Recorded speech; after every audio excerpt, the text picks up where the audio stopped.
Dear believers in Jesus Christ, warm greetings to everyone. Welcome back to 180 Turn.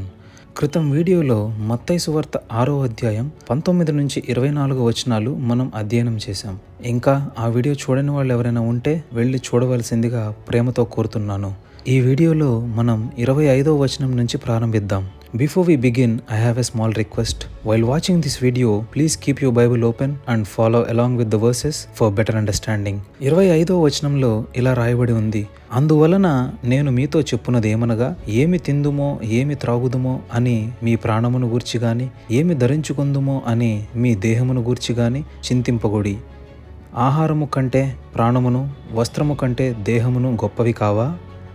గత వీడియోలో ధరించుకునే విలువైన దుస్తులను, విలువైన ఆభరణాలను దాచిపెట్టొద్దని, అలాగే తినే ఆహార ధాన్యాలను అత్యాశతో కూడబెట్టొద్దని ప్రభువారు చెప్పినట్లుగా చూశాము.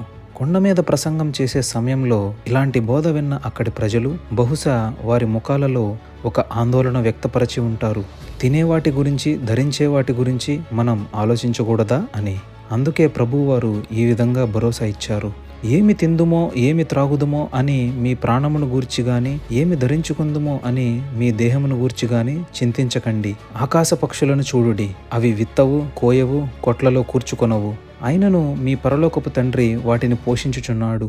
మీరు వాటికంటే బహుశ్రేష్ఠులు కారా? సృష్టికర్త అయిన దేవుడు ఆకాశ పక్షులను సైతం పోషించేవాడు. అలాంటిది నువ్వు దేవుని దృష్టిలో ఎంతో శ్రేష్ఠత కలిగిన వాడివి. మరి నువ్వెందుకు ఆహారము గురించి ఆందోళన చెందుతున్నావు? కాబట్టి భయంతో మరియు ఆందోళనతో నిండిన జీవితాన్ని జీవించవద్దని ప్రభువారు చెప్తున్నారు. తరువాతి వచనంలో ఇలా ఉంది, మీలో ఎవడు చింతించుట వలన తన ఎత్తు మూరెడెక్కువ చేసుకొనగలడు? నువ్వు ఏ సమస్య గురించి అయినా చింతించుట వలన ఆ సమస్యకు పరిష్కారం దొరుకుతుందా? లేదా చింతించుట ద్వారా ఆ సమస్య తీరుతుందా? అందుకే చింతించటం వల్ల ఏమీ సాధ్యం కాదని, ఆందోళన పడటం ద్వారా మన జీవితంలో ఎటువంటి మార్పులు చేయలేమని క్రీస్తువారు చెబుతున్నారు. Okay, 28 to 30 verses talk about clothing. వస్త్రములను గూర్చి మీరు చింతింపనేలా? అడవి పువ్వులు ఏలాగు ఎదుగుచున్నవో ఆలోచించుడి. అవి కష్టపడవు, వడకవు, అయినను తన సమస్త వైభవముతో కూడిన సొలొమోను సహితము వీటిలో ఒకదాని వలనైనను అలంకరింపబడలేదు.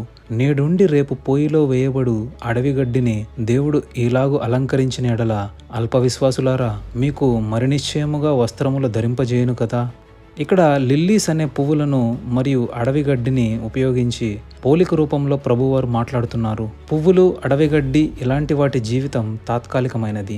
పువ్వులు గంటల వ్యవధిలోనే వాడిపోతాయి, అలాగే గడ్డి మంటలో వేయబడుతుంది. మరి అలాంటి వాటిని మిక్కిలి వైభవవంతమైన సొలొమోను యొక్క అలంకరణతో ప్రభువారు పోల్చుతున్నారు. కింగ్ సోలమన్ జీవితం గురించి మనమందరం ఎరిగినదే. రాజైన సొలొమోను ధనములోను, జ్ఞానములోను రాజులందరిలో అధికుడై ఉన్నాడు. సొలొమోను వైభవం గురించి మనం బైబిల్లో ఎన్నో సందర్భాల్లో గమనించవచ్చు. మరి అంత ఘనత కలిగిన సొలొమోను యొక్క వైభవం ఒక అడవి పువ్వు యొక్క వైభవం కంటే తక్కువే అని క్రీస్తువారు చెప్తున్నారు. Let us dive deep into this verse. ఇక్కడ ప్రభువారు అతిశయోక్తిని ప్రయోగించారు. ఇలాంటి విధమైన బోధను క్రీస్తువారు తరచుగా ఉపయోగించేవారు. అడవి పువ్వు ఇంకా అడవి గడ్డి వంటి వాటి జీవిత సమయం కొంతకాలమే అయినప్పటికీ అవి అపూర్వమైన సౌందర్యంతో వికసిస్తాయి. అవి అంత అందంగా కనపడుటకు ఏమాత్రం శ్రమపడవు. కేవలం దేవుని సృష్టి ఎంతో గొప్పది మరియు సౌందర్యవంతమైనది కనుక వాటికి ఆ వైభవం లభించింది. కానీ సొలొమోను యొక్క వైభవం అనగా ధనం, విలువైన వస్తువులు, సుందరమైన భవనములు అన్నీ మానవ శ్రమచే నిర్మించబడినవి. సో దేవుని సృష్టిలోని భాగమైన ప్రకృతి యొక్క అందం మనుషుల చేత నిర్మించబడిన వాటికన్నా ఎంతో గొప్పదని ప్రభువారు చెప్తున్నారు. మరి నువ్వు కూడా దేవుడు తన స్వరూపములో సృష్టించిన సృష్టివే కదా. అడవి పువ్వునే అంత సుందరంగా అలంకరించినప్పుడు నీకు వస్త్రముల కొదవ ఎందుకు కలుగుతుంది? కాబట్టి ఏమి ధరించుకుందునో అని ఎన్నడూ చింతించకు. తండ్రి నీకు నిశ్చయముగా వస్త్రములు ధరింపజేస్తాడు అని ప్రభువారు పలుకుతున్నారు. ఓకే, మనం ముందుకు వెళ్తే ఇలా రాయబడి ఉంది, కాబట్టి ఏమి తిందుమో ఏమి త్రాగుదుమో ఏమి ధరించుకుందుమో అని చింతింపకుడి. అన్యజనులు వీటన్నిటిని విషయమై విచారింతురు. ఇవన్నీ మీకు కావాలనని మీ పరలోకపు తండ్రికి తెలియను. మీరు జాగ్రత్తగా గ్రహించండి. ప్రభువారు ఎప్పుడూ కూడా తినే వాటి గురించి, ఇంకా ధరించుకునే వాటి గురించి ఆలోచించవద్దని కానీ, కష్టపడవద్దని కానీ చెప్పలేదు. మరి ఏ విషయం నొక్కి చెప్పారు అంటే, వాటి గురించి ఆందోళన చెందవద్దని, చింతపడవద్దని, ఇంకా విచారించవద్దని మాత్రమే చెప్పారు. ఎందుకంటే మనకు ఏమి అవసరమో తండ్రి ముందుగానే ఎరిగి ఉన్నాడు కనుక. మరి దేని గురించి ఆలోచించమని ప్రభువు వారు చెప్తున్నారంటే 33 నుంచి 34 వచనాల్లో రాయబడి ఉంటుంది. కాబట్టి మీరు ఆయన రాజ్యమును నీతిని మొదట వెదుకుడి, అప్పుడు అవన్నీ మీకు అనుగ్రహింపబడును. రేపటిని గూర్చి చింతింపకుడి, రేపటి దినము దాని సంగతులను గూర్చి చింతించును. ఏనాటి కీడు ఆనాటికి చాలును. But seek first the Kingdom of God and his righteousness. మనం కింగ్డమ్ ఆఫ్ గాడ్ గురించి గత వీడియోస్లో పలుసార్లు గ్రహించాం. కింగ్డమ్ ఆఫ్ గాడ్ అంటే మన జీవితంలో దేవుని యొక్క పరిపాలన మరియు ఆయన చిత్త నెరవేర్పు అని అర్థం. సో దేవుని రాజ్యమును వెదుకుట నీ మొదటి ప్రాధాన్యత అయ్యుండాలని క్రీస్తు వారు చెబుతున్నారు.